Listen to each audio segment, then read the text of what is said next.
अब यो आज हाम्रो शहरी विकास मन्त्रालय अन्तर्गत अब हाम्रो कार्यान्वयन इकाइ चाहिँ सघन शहरी कार्यालय धादिङबाट यो कार्य चाहिँ अगाडि बढेको हो। अब हामी विद्युत नगरपालिका निर्वाचित भएर आइसकेपछि करिब 25 करोडको योजना आएको थियो हैन, विद्युतको समग्र विकासको लागि भनेर। अनि मेरो संयोजकतामा म अध्यक्षतामा निर्णय गर्ने कुरा थियो र हामीले चाहिँ विशेष गरी यहाँको आर्थिक रूपमा चलायमान गर्नको लागि, आर्थिक गतिविधि बढाउनको लागि जुन सेन्ट्रल जेल यहाँ जुन हिसाबले यहाँ राखिएको छ हैन, यो सेन्ट्रल जेलमा आउनको लागि यसले चाहिँ सपोर्ट गरोस् भन्ने कुरा छ। सेन्ट्रल जेल हुने बित्तिकै यहाँ सेन्ट्रल जेल पूर्ण रूपमा सञ्चालन गरिसकेपछि हुने कृषि उत्पादनलाई गर्ने प्रवर्धन, कृषकहरूलाई गर्ने सहजीकरणको भूमिका निर्वाह गर्नको लागि हामीले चाहिँ यो बाटोलाई चाहिँ देवघाटदेखि 12-14 हुँदै सेन्ट्रल जेलको एउटा पार्ट छ। यो करिब 12 करोडको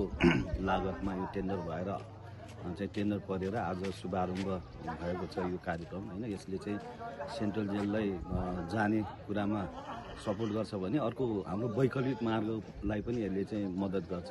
यो बाटो हुँदै हामी हाम्रो बटार बजार भएको नयाँ बस पार्कको अर्को वैकल्पिक मार्ग योबाट सुचारू हुन्छ, सञ्चालन हुन्छ। किनभने अहिले गल्छी मैलुङको बाटो जुन त्रिदेशीय मार्ग छ, जुन राष्ट्रिय गौरवको योजना छ, यसलाई पनि भोलि कार्य गर्दाखेरि यो बाटो चाहिँ प्रयोग गरेर यो बाटो अलिकता कम दूरी पनि रहेको हैन, भोलि चाहिँ दुईटै बाटो प्रयोग गर्न सकिने अवस्था सिर्जना हुन्छ भने यो हामीले करिब 12 करोडको आयोजना हामीले गऱ्यौँ र अहिले 6 करोडको हाम्रो तरकारी सङ्कलन केन्द्र यहीसँग रिलेटेडै छ। त्यसकारण हामीले एकदमै महत्त्वपूर्ण योजनाहरू छनौट गरेर हामीले पठाइसकेपछि टेन्डर भएर कार्य अगाडि बढिरहेको छ। अब 6 करोडको हाम्रो तरकारी सङ्कलन केन्द्रको जग्गा पहिचान गरेर हामीले शिलान्यास गर्ने अब कार्य शुभारम्भ गर्ने प्रक्रियामा रहेको छ। त्यसै गरी 50 लाखको यो पृथ्वीनारायण शाह पार्कको स्तर उन्नति, जुन पार्कको स्तर उन्नति छ, त्यसमा पनि हाम्रो बजेट विनियोजन भएर टेन्डर भइसकेको छ।